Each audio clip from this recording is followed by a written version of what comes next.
Before we dive into today's story, let me give you a little glimpse of what's coming. It's about a moment I didn't expect. One quiet afternoon when my husband's barber's friend stopped by our house, and what happened next changed how I looked at honesty, kindness, and connection. His words surprised me in ways I never imagined. Before I start, tell me, where are you watching us from? I'd love to know which city you're in. And if you enjoy thoughtful stories like this one, don't forget to subscribe and tap that like button. It really helps our channel grow. All right, let's begin. That afternoon was like any other. The sun had found its favorite place just above the oak trees, spilling a warm light into my kitchen. I was wiping down the counter, listening to the soft hum of the refrigerator when I heard a knock at the door. It wasn't hurried, just a steady rhythm, like someone who had all the time in the world.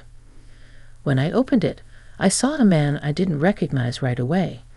Tall, probably in his mid-50s, with the kind of face that looked like it had seen both good days and hard ones. He had one of those easy smiles that made you instinctively lower your guard. "Hi, ma'am," he said, removing his cap politely. "I'm Mark. I'm a friend of Joe, your husband's barber. He said your husband wanted me to drop off his trimmer that was getting fixed." I nodded, remembering my husband had mentioned something about that. "Oh yes, come on in. He's not home yet, but you can leave it here." Mark stepped inside, careful not to track in dust from the front walk. His boots looked like they'd been on a few long roads. He glanced around, almost admiringly, and said, "You've got a beautiful place here. Peaceful."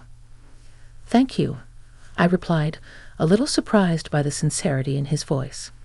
Most people say things like that as a polite habit, but he sounded like he meant it, like peace was something he truly noticed and appreciated. He placed the small box on the counter, but instead of rushing out, he lingered. Not in a pushy way, more like someone who isn't sure if they're welcome to keep talking, but hopes they might be. "Would you like some coffee?" I asked. "I just brewed a fresh pot." His face lit up. I'd never say no to coffee. I poured us each a cup. We sat at the kitchen table, sunlight stretching across the wood like a golden path between us. For a while, we just talked about ordinary things. The weather, how unpredictable it had been lately, how the world seemed to move too fast these days. His voice had a calm steadiness to it that made me slow down and listen in a way I hadn't done with anyone outside my family for a long time. Then he said something unexpected. "You know, Joe always talks about your husband, says he's one of the most decent men he's met. And from what I can see here, I'd say he's got a good life." I smiled. "He does. We've built this home together over the years. It hasn't always been easy, but it's ours." Mark nodded, then took a slow sip of his coffee. "That's rare these days. People forget what ours really means." There was a quiet between us after that, not awkward, just thoughtful. I found myself looking at his hands, rough and marked from work. They reminded me of my father's hands, strong and used to fixing things.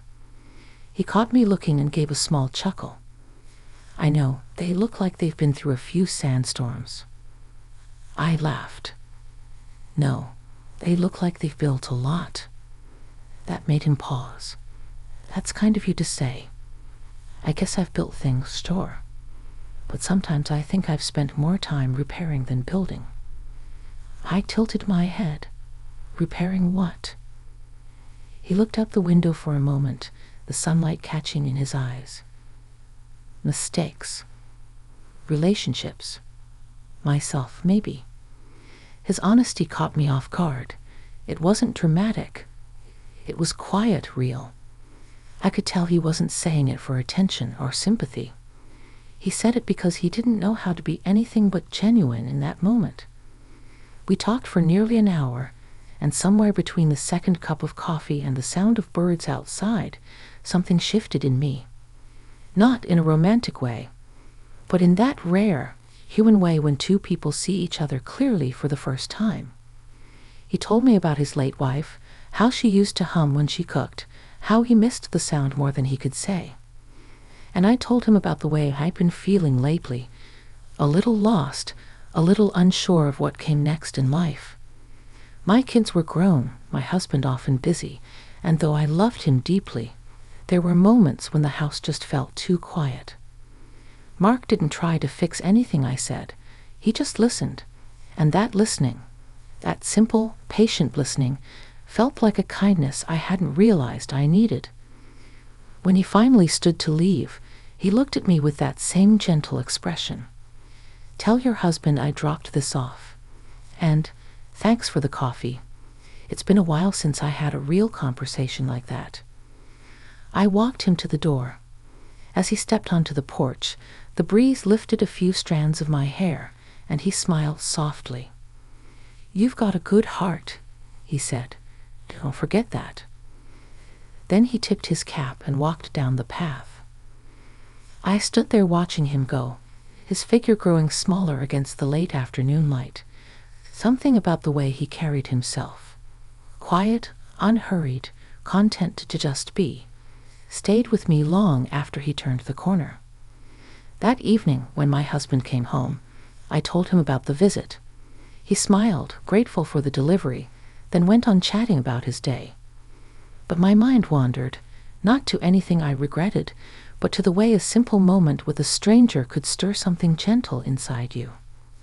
That night before bed, I wrote a few lines in my old journal. Just this: sometimes the people who pass briefly through our lives remind us of who we really are. And that's exactly what Mark had done. A few days passed after Mark's visit, and life moved on as it always did. Errands, phone calls, the hum of routine that fills the days when you're not expecting anything new. But every now and then, I found myself thinking about that conversation at the kitchen table. Not about him exactly, but about the feeling of it, that open, easy honesty that had felt so rare. It was a Thursday morning when I saw him again. I had just come back from the grocery store, juggling 2 paper bags on my hip, when I spotted that old truck parked by the curb. Mark stepped out, dust on his boots, a smile already forming as he waved. "Didn't mean to drop by unannounced," he said. "Joe asked me to return something your husband lent me, an old level tool." I laughed, balancing the bags. "Well, you're right on time. I could use an extra hand carrying these inside." He grinned. "Consider it done." Inside, the morning light streamed through the windows, catching little flecks of dust that danced in the air. I set the groceries down, and Mark placed the tool on the counter. For a moment, we both just stood there in the warmth of the sun, the quietness filling the space comfortably.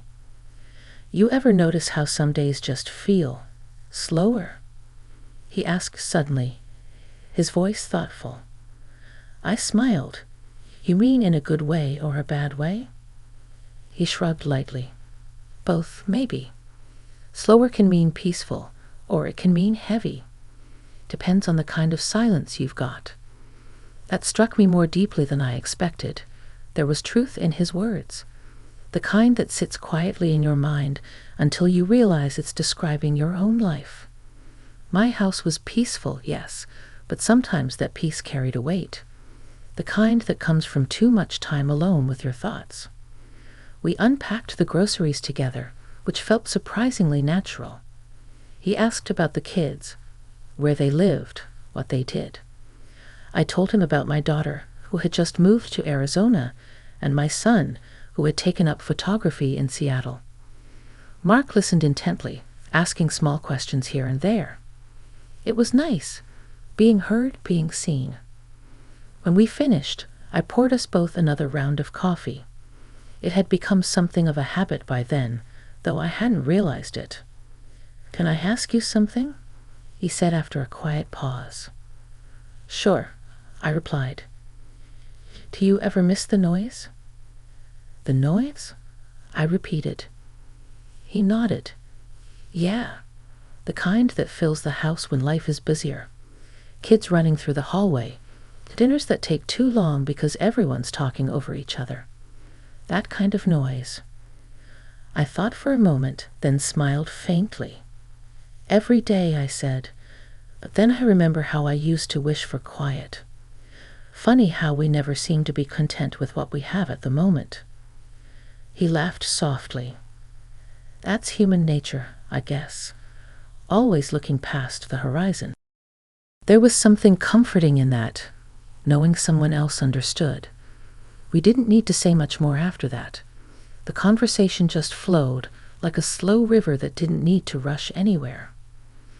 At one point, he told me about his years working construction, about the long days, the calluses, the pride in finishing something real with his hands. "You can't fake straight lines," he said with a small grin. "They tell the truth about who built them." That line stayed with me long after he left. It wasn't just about construction. It was about people, too. Some of us build lives full of straight lines, while others patch and mend crooked ones the best they can. Before leaving, he looked around once more, almost as if memorizing the space. "I like how quiet it is here," he said. "You can feel peace in the walls. Don't lose that." I smiled. "I'll try not to." That night, I found myself replaying our talks, not out of longing, but reflection. It had been a long time since I'd shared thoughts that weren't part of some daily checklist or quick exchange. His presence had reminded me that conversation could still be simple and meaningful, that understanding didn't always have to come from years of knowing someone. The next day, my husband mentioned that Joe and his friends were planning a small get-together the following weekend, a barbecue at the shop behind the barber shop. He asked if I wanted to join. Normally, I'd have declined, preferring to let him have his time with the guys, but for some reason I said yes. Maybe it was curiosity, or maybe it was that small part of me that wanted to see how that moment of honesty and connection would feel in the light of day, surrounded by others. The week leading up to the barbecue passed quietly, but something about the air felt different, like the calm before a change you can't quite name. I tidied up the house more than usual, baked a pie to bring along, and even caught myself humming, just like I used to when the kids were little. It wasn't about Mark, or the conversation, or the past. It was about feeling awake again, aware of the small things, the smell of fresh coffee, the sound of wind against the windows, the slow rhythm of everyday life that I'd been too distracted to notice before. And when Saturday came, I stood in front of the mirror, brushing my hair back and taking one last look at myself.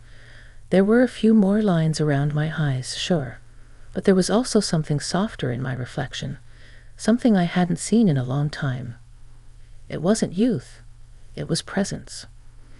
That day, as we drove to the shop, I had no idea how much more that simple afternoon would come to mean, or how much honesty still waited to be shared. The Saturday of the barbecue arrived warm and bright, the kind of day when even the wind feels friendly. My husband, Tom, was in one of his good moods, humming as he packed a few things into the truck. He was looking forward to seeing Joe and the other guys from the shop. I could tell he hadn't had a day to unwind in a while, and that alone made me glad I decided to come along. The barber shop sat on the edge of town, in a spot that still felt like old America. Red bricks, hand-painted signs, and that familiar scent of clippers and aftershave drifting through the open door. Out back, they'd set up a grill, some folding chairs, and a long table covered with salads, chips, and a few homemade dishes that looked like they'd been passed down through generations. "Glad you could make it," Joe called out as we pulled up. His grin was as wide as ever, and his handshake firm. "Tom's been bragging about your apple pie all week. You're going to make me lose business if my wife gets a slice." I laughed and handed over the pie. "It's nothing fancy, just a recipe my mother taught me." Then I saw Mark.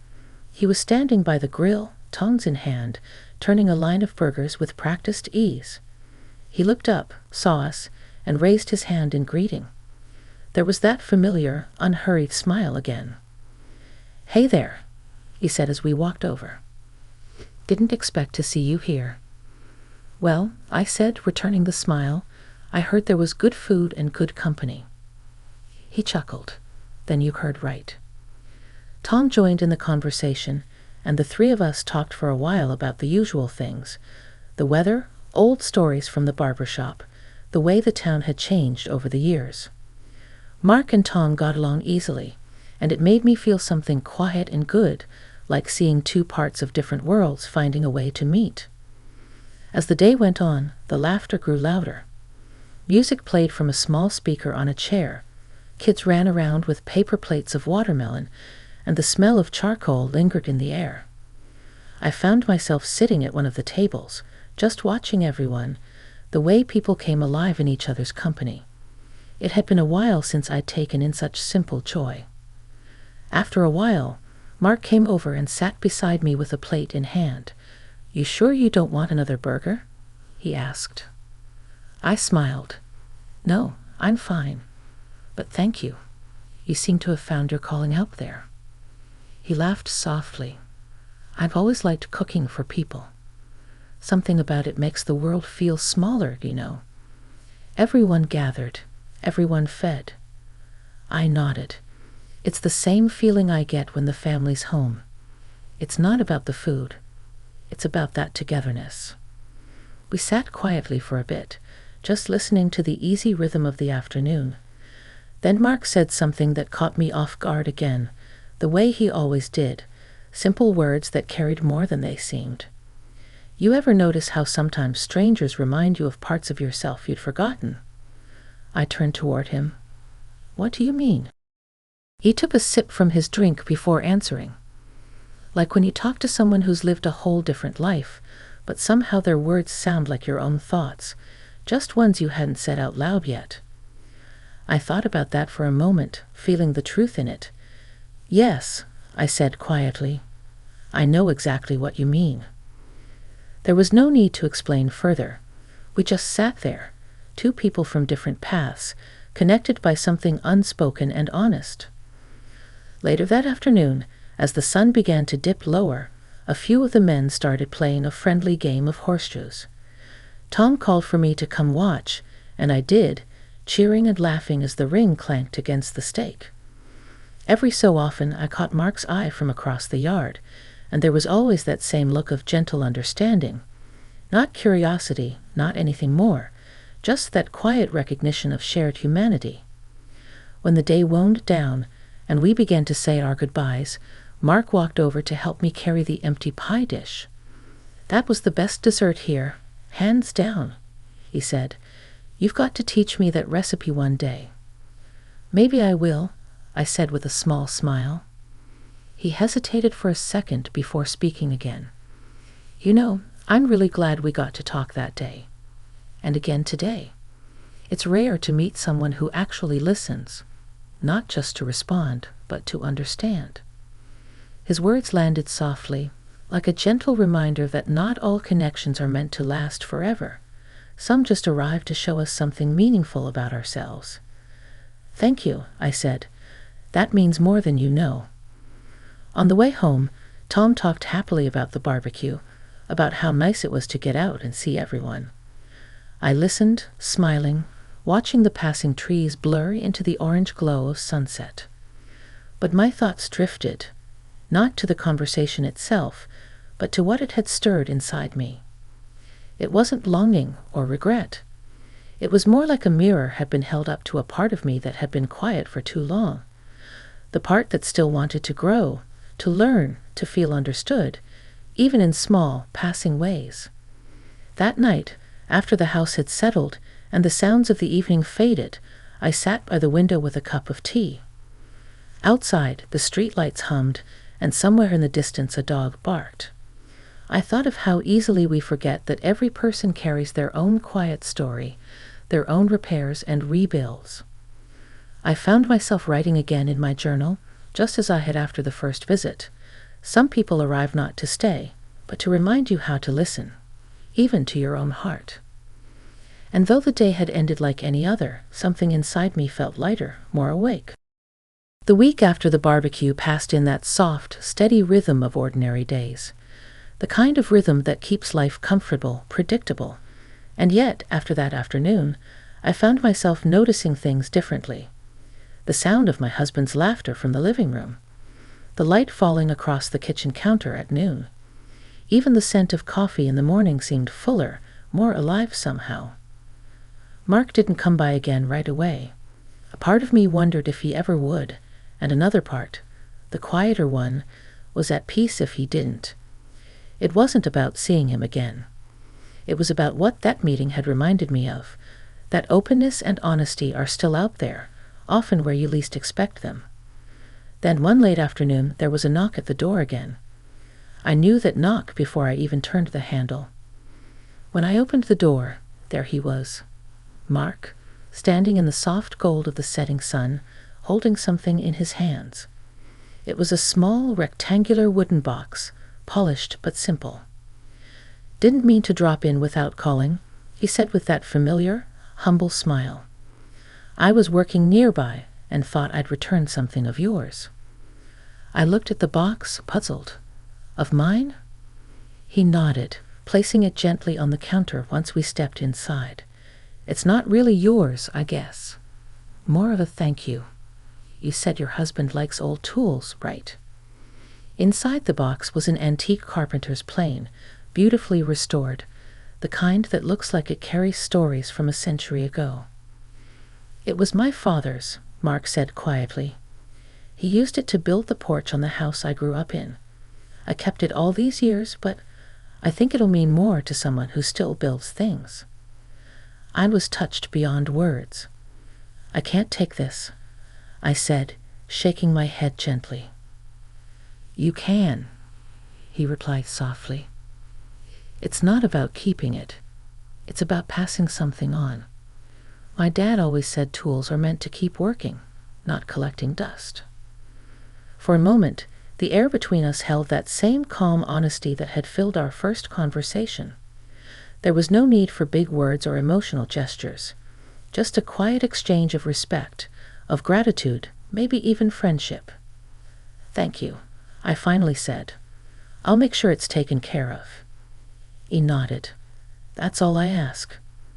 We talked for a while longer, standing by the counter as the light faded from gold to gray. He told me he'd be moving soon, a few towns over, to help his son with a small renovation project. "Feels like it's time for a new chapter," he said. I smiled. We could all use one of those now and then. He grinned. "I'd say you're already writing yours."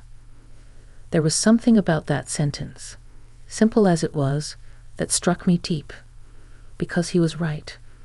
I didn't know it when he first knocked on my door, but every conversation since had changed how I looked at my days. It wasn't about excitement or big moments. It was about presence, about being awake to what's in front of you. When it was time for him to go, I walked him to the door just as before. The evening air was cool, carrying the faint smell of rain. "Take care of yourself, Mark," I said. "You too," he answered, "and thank you for listening." He tipped his cap once more, and this time when he walked down the path, I didn't feel that quiet ache of something ending. Instead, I felt a calm gratitude for what had been shared honestly, without expectation. That night, when my husband came home, I showed him the tool. His eyes lit up with the kind of appreciation only a craftsman can have. "This is beautiful," he said. "I'll hang it in the workshop." I nodded, watching him turn it over in his hands. I didn't tell him the whole story behind it, not because I wanted to hide anything, but because some things live better as quiet memories. Later, after dinner, I sat out on the porch with a blanket and a cup of tea. The crickets were singing, the stars were just beginning to show, and the world felt wide and peaceful. I thought about Mark, about how honesty had found its way into an ordinary life, not through drama or surprise, but through kindness and truth. He hadn't come into my world to change it. He'd come to remind me that it was still full of meaning, if I only slowed down enough to see it. Before going to bed, I opened my journal one last time for this story and wrote, "Sometimes a stranger's honesty can mend what time has worn thin. It doesn't stay forever, but it leaves behind a light, quiet, steady, and enough to see your own heart by. And that was the end of it. Not a goodbye, not a beginning, just life continuing with a little more warmth in it. As the days rolled on, that feeling stayed, a gentle reminder that connection doesn't need to be loud or lasting to be real. Sometimes it's just two people meeting at the right moment, saying what needed to be said. And maybe that's the truest kind of story there is.